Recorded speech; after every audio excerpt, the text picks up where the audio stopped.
And her husband, Henry, doesn't come, but he's all for us because he sees how much life the community gives to Nydia. Are you glad you had your guest?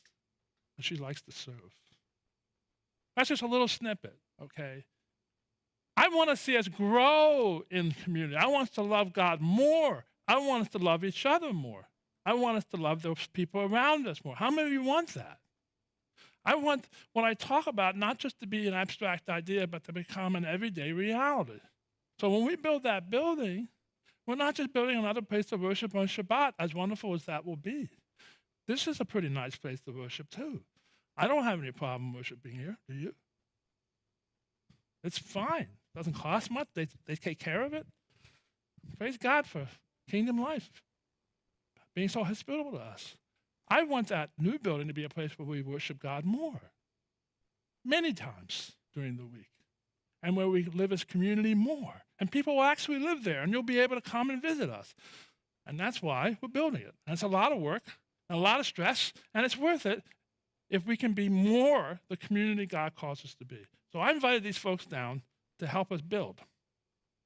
First of all, they came down for the day yesterday, and these three young ladies, they did a lot of landscaping, and they made that part of the front look a lot better. So when you come by, just walk up a little bit into the site, and you'll see, ooh, that looks better. Still more work to be done. We need more volunteers. And the two guys, they helped Tim and John and David Shamlian get started with the floor joists.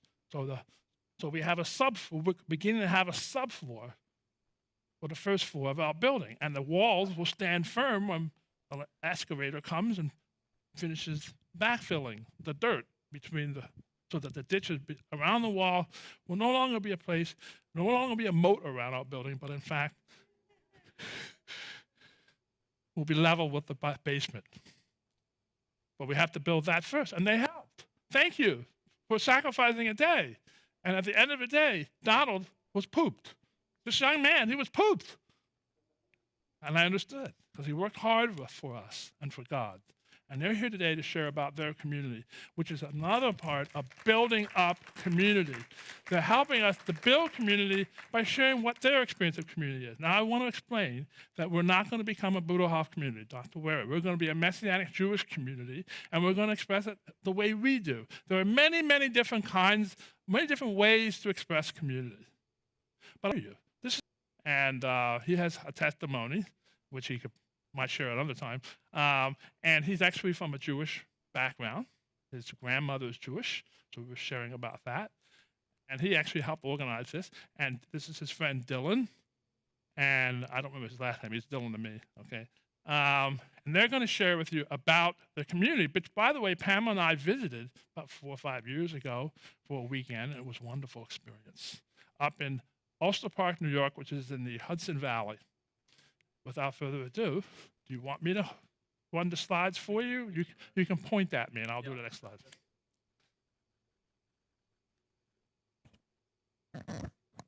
Thank you. All right. Well, firstly, thank you so much for having us for these 2 days, and it's been a real pleasure, and the hospitality has been incredible as well. So Rabbi invited us to share a little bit about our church, the Bruderhof communities, and so I'm going to begin with a Bible passage from John, and we'll try and convey the inspiration and the reason behind why we live in community. And then if there's time, we might go into some of the particulars of kind of what that looks like. So firstly, this is from John chapter 4, verses 20 to 21. Those who say, I love God, and hate their brothers or sisters are liars, for those who do not love a brother or sister whom they have seen cannot love God, whom they have not seen. The commandment we have from him is this: those who love God must love their brothers and sisters also. So I'm just going to read very shortly a description of that and how and how that works in the Bruderhof. So we are a fellowship of brothers and sisters, both single and married, who are called by Christ to follow him together in a common life in the spirit of the first church in Jerusalem. We desire to remain true to this calling all our lives. For its sake, we gladly renounce all private property, personal claims, and worldly attachments and honors. Our vocation is a life of service to God and humankind, freely giving our whole working strength and all that we have and are. So you can switch to the next one. So this is another quote about us. Okay, yeah, but I mean, it gives, we're about 3,000 people, and we're spread across different settlements around the world, on a number of different continents. You can go to the next one. Okay, so to understand a little more about why we do what we do and the inspiration behind the Bruderhof, here's just a short sketch of our history. So the Bruderhof was founded by Eberhard and Emmy Arnold. Eberhard Arnold was a philosopher and theologian from Germany, and in 1920, after reading the Sermon on the Mount in Acts 2 and chapter 4, he was really convicted because he was like, there has to be a way to do this today. This couldn't just possibly have been something that happened 2,000 years ago in Jerusalem. And so from that, him and his wife, who were very affluent at the time, living in Berlin, left that lifestyle and began a house community in a small village of Zannerts in the rural German countryside. You can go to the next slide. So, and then this is just a picture from then. And they had a large family that they brought along with them. You can go to the next one. Okay, and just to transition from Zannerts to the Nazi time, it grew incredibly. There was a lot of social foment at the time in Germany, and there was a lot of interest in the Bruderhof. But they went through a time of struggle as well, where their faith was tested extremely because of their financial circumstances. But slowly it grew, and more members joined, and they started then another community in Germany in the early 1930s. Then, as most people know, in 1933, Hitler came to power, and the Bruderhof, as a pacifist church, and also a church that lives in community, was at odds, obviously, with what Hitler was trying to do. I think you click to the next slide. And so the Bruderhof had to flee Germany. So they fled to a small country called Liechtenstein between Austria and Switzerland, and were safe there until the Germans started to take over Austria, at which point the Bruderhof had to flee to the Cotswold Hills in England. They lasted there for about 4 years, at which point the British government was like, we do not want a community of Germans and English living in England. So then our church had to find a place elsewhere. So of all the countries in the world, the only one that would accept the Bruderhof was the country of Paraguay in South America.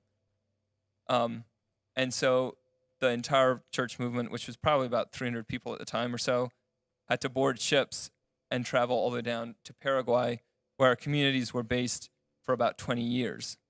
And there was a lot of sacrifice made down there. My grandparents were born down there, and a lot of suffering as well, because they were in the jungles of Paraguay. And then eventually moved to the United States, and we've kind of been based here ever since and have spread out across the world from here. So this is a little about the Bruderhof today and what that looks like, and kind of the inspirations that lead us to live as we do now. And Donald.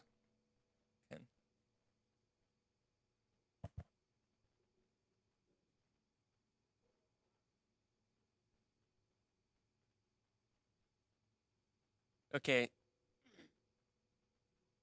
Like Dylan mentioned, we have community settlements located all across the world. Our group of 5 come from Maple Ridge community, which is located in Ulster Park. And this is, I would say, a traditional Bruderhof community. You can move on to the next one. For me, I would say that the most amazing part of full community is that everyone is taken care of, regardless of his or her. Okay. Regardless of their any inability, any age, handicap, just taken care of in a wonderful way.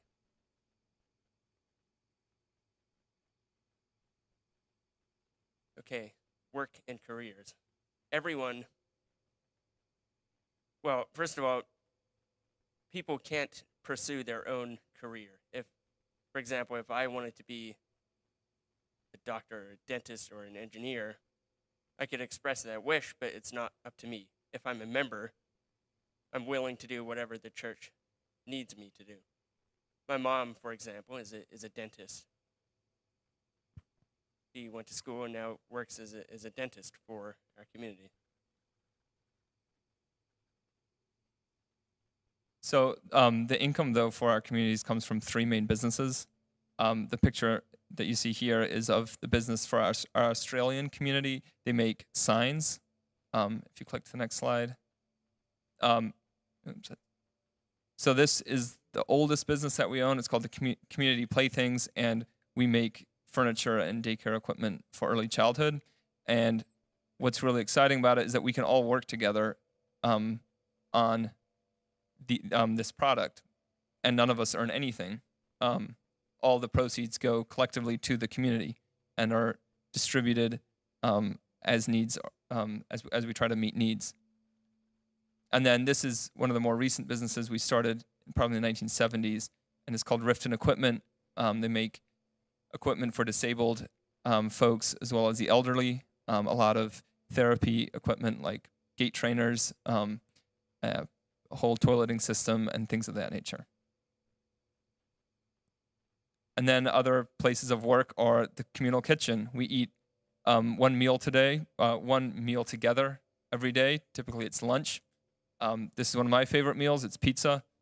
And yeah, so it gets cooked in the communal kitchen. An important missional arm of the Bruderhof is our publishing house, known as Plow Publishing. Some of you may be familiar with it. And they publish a quarterly magazine as well as a few books. And they're looking to speak into culture broadly from a different perspective, from a Christian perspective, but one that's also rooted in community and in the lives and teachings of the first church. We also enjoy community around the dish sink after most meals. As Donald was mentioning, everyone is cared for, and we try to find a space and niche for each person to feel fulfilled. And so part of that is providing work for the elderly. So no one has to or needs to retire. And a lot of the smaller processes in our businesses provide really good opportunity for that. Doing the small sub-assemblies and things of that nature, and can provide fulfillment as people near the end of their lives. Oh, I love this picture. That's my grandmother, and she's doing bindery work, doing some handicraft, things of that. And then she actually does a lot of teaching as well, and finds opportunity to teach young children how to do bindery, and as well as leatherwork and things like that.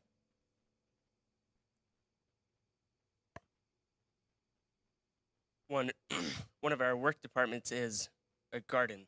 We grow a lot of vegetables. What more can I say? You can move on.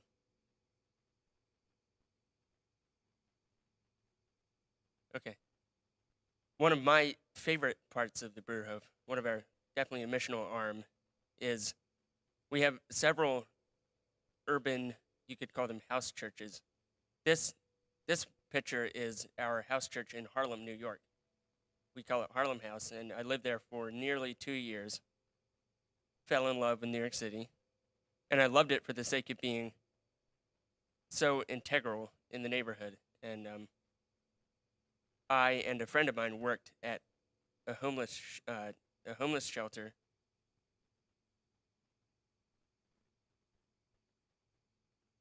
Yeah. So we have,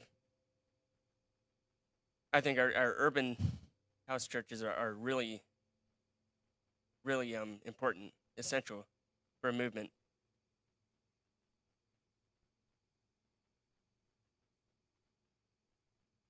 Additional forms of mission are we like to work with local organizations. This is the Australian community. They provide service of fighting fires in the local bushfires down there because they have a fire season. So they run one of the fire trucks and get out as much as possible.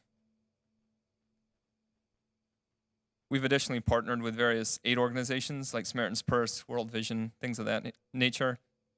These are pictures taken by one of my friends who went down to Haiti following the earthquake about a year ago, where he helped set up field hospitals and they hold water and things like that into the countryside for those affected by that tragedy. During the pandemic, we down in New York City had a lot of involvement with a charity called Samaritan's Purse. It's actually started by Franklin Graham. And they were operating out of a field hospital in Central Park, working probably between 40 and 80 hours a week against COVID.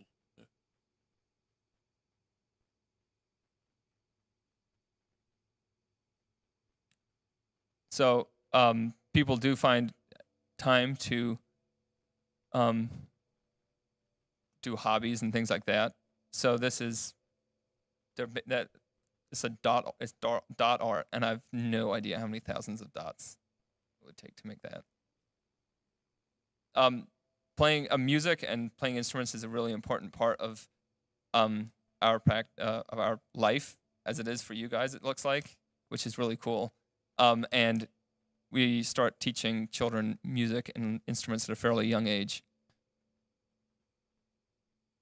Some communities have very small, like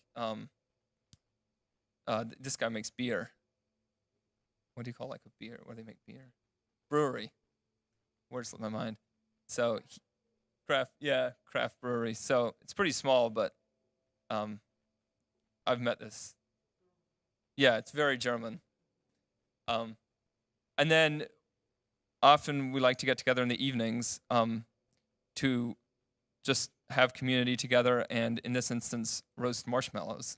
And it's often accompanied with singing and just sharing in community and fellowship with each other. Our church services are we meet in circles. The circle, the reason we do that is to represent unity. At least that was the original intent from our founder, that circles are, it creates this cohesive whole. And we often meet in the evenings, and we'll hear a word from the Bible or from some inspirational quote. And then a lot of our meetings are singing and discussion. The mic is open. So education is critical to our communities, and we have our own childcare, our own elementary and middle schools, and our own high school. So this is a picture of an elementary school classroom. That happens to be my mom. Both my parents are teachers, and we're really we think the instruction of the children in both faith but also academics is really important, and we do that through a integrated approach of both academics and then working the outdoors and God's creation, as that is very critical. As you can see here, looking at birds.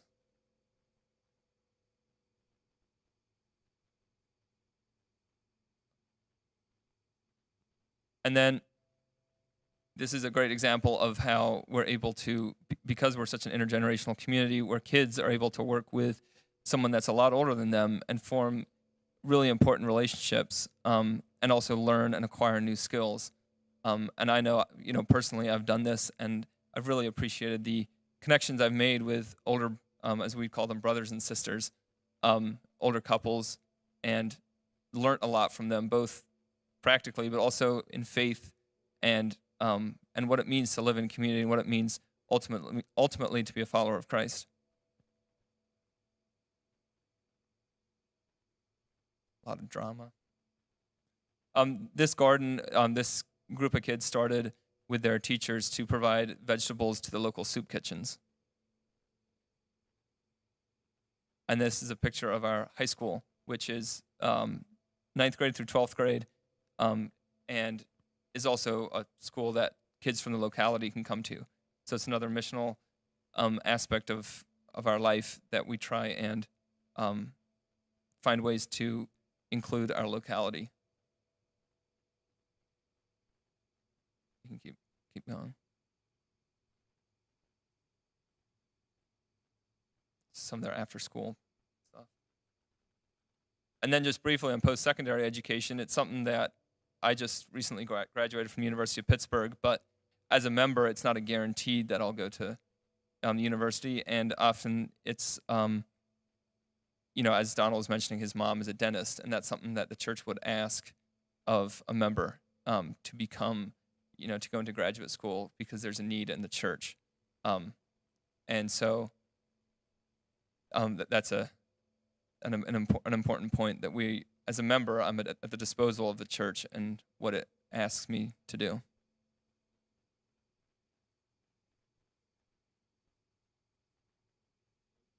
Healthcare. As I mentioned at the beginning, this is one of the most amazing aspects of full community is healthcare. The fact that everyone is taken care of, regardless of their sicknesses or handicaps. That's a picture of one of our dental clinics. You can keep going.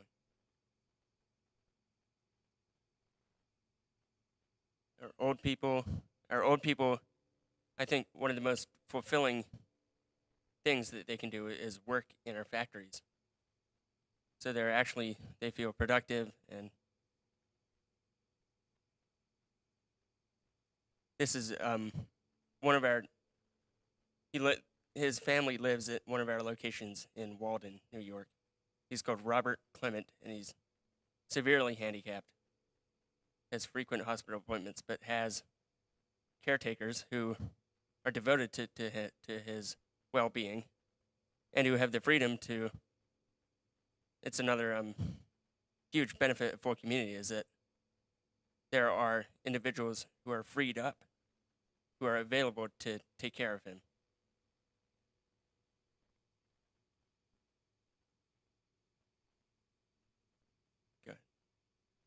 Well, just a personal side from that Robert story that Donald was mentioning. I got to care for him, and as a young guy, to do nights with a child that's severely disabled is really important experience because you realize the helplessness of a kid like that, and that I believe Jesus speaks most strongly to us through weakness, through people that are like Robert or the elderly who have so much wisdom and perhaps can't do so much for themselves anymore, but it's an opportunity for someone like myself to serve others, which is ultimately a command of Christ, right? That we are supposed to help the poor, help the needy, and I feel like I almost got more out of caring for Robert than maybe he got from me, in a spiritual sense, even though he can't speak at all. There's a peace and a witness coming from that child, which I greatly appreciated. And then finally, on burial customs, we like to accompany someone all the way from birth up until death. So, as we're mentioning, taking care of the elderly all the way until they pass, and then sitting through the wake with them, and then the whole community gathers, and we hand dig the grave, and we have the burial service and carry the casket, and then fill it in by hand as a sign of last respect and love for that brother or sister. So if you guys have any questions, be happy to take them. And the young ladies that came are also more than welcome to answer questions.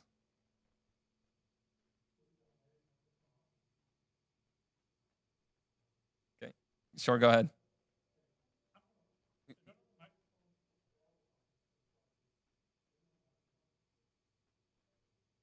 Please grab.